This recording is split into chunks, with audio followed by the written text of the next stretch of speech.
ಮಗದೊಂದು breaking news ಬರ್ತಾ ಇದೆ, ಬನ್ನಿ ನೋಡೋಣ.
ಎಸ್, ಜಾರಿ ನಿರ್ದೇಶನಾಲಯದ ಸಮನ್ಸ್ ಅನ್ನು ರದ್ದು ಕೋರಿ ಹೈಕೋರ್ಟ್ ಮೊರೆ ಹೋಗಿದ್ರು ಡಿ ಕೆ ಶಿವಕುಮಾರ್ ಅವರು.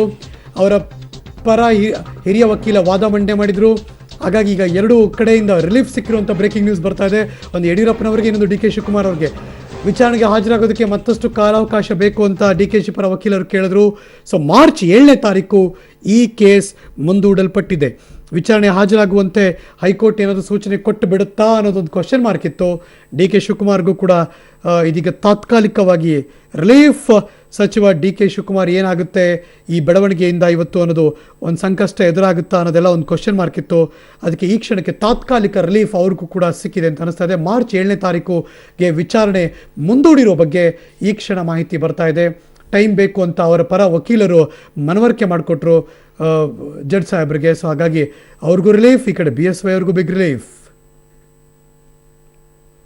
ಎರಡೂ ಭಾಗದ ರಿಲೀಫ್ ಸುದ್ದಿಗಳೇ ಈ ಕ್ಷಣದ ಬ್ರೇಕಿಂಗ್ ನ್ಯೂಸ್ ಬರ್ತಾ ಇದೆ. ಒಂದು ಕಡೆ ಮಾನ್ಯ ಶ್ರೀ ಯಡಿಯೂರಪ್ಪನವರಿಗೆ ಆಡಿಯೋ ಟೇಪ್ ಸಂಬಂಧಪಟ್ಟ ಹಾಗೆ ಬಿಗ್ ರಿಲೀಫ್ BS ಯಡಿಯೂರಪ್ಪನವರಿಗೆ ಈ ಕ್ಷಣಕ್ಕೆ. ಯಾಕೆಂದರೆ ಕಲಬುರಗಿ ಹೈಕೋರ್ಟ್ ಪೀಠ ಅವರಿಗೆ FIR ವಿಚಾರಣೆಗೆ ತಡೆಯನ್ನು ಹೊರಡಿಸಿದೆ.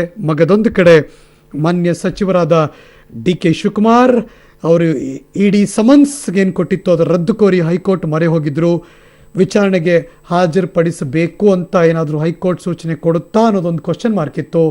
ಆದರೆ ಈ ಕ್ಷಣ ಕಾಲಾವಕಾಶ ಬೇಕು ಅಂತ ಅವರ ಪರ ವಕೀಲರಾದ ಕಪಿಲ್ ಸಿಬಲ್ ಕೇಳಿಕೊಂಡಿದ್ದರಿಂದ ಅವರಿಗೆ ತಾತ್ಕಾಲಿಕವಾಗಿ ಒಂದು ರಿಲೀಫ್ ಸಿಕ್ಕಿದೆ ಈ ಕ್ಷಣಕ್ಕೆ ಅನ್ನೋದು ಬ್ರೇಕಿಂಗ್ ನ್ಯೂಸ್.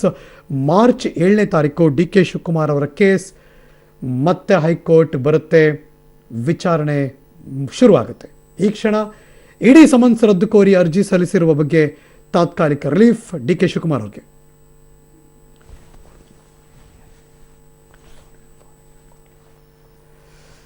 ಎಸ್, ಎರಡು ಬೆಳವಣಿಗೆಯನ್ನು ನೀವು ಗಮನಿಸ್ತಾ ಇದ್ದೀರಿ.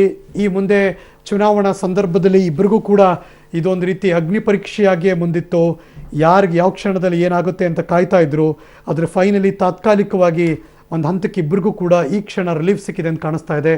ಮಾರ್ಚ್ 7ನೇ ತಾರೀಕು ವಿಚಾರಣೆ ಮುಂದೂಡಿಕೆಯ ಬಗ್ಗೆ ಮತ್ತು ಇವರಿಗೆ ಕಲಬುರಗಿ ಹೈಕೋರ್ಟ್ ಪೀಠ FIR ವಿಚಾರಣೆಗೆ ತಡೆ ಕೋರಿ ಆದೇಶವನ್ನು ಹೊರಡಿಸಿರೋದು ಇಬ್ಬರ ಮುಖದಲ್ಲೂ ಈ ಕ್ಷಣಕ್ಕೆ ಮಂದಹಾಸ.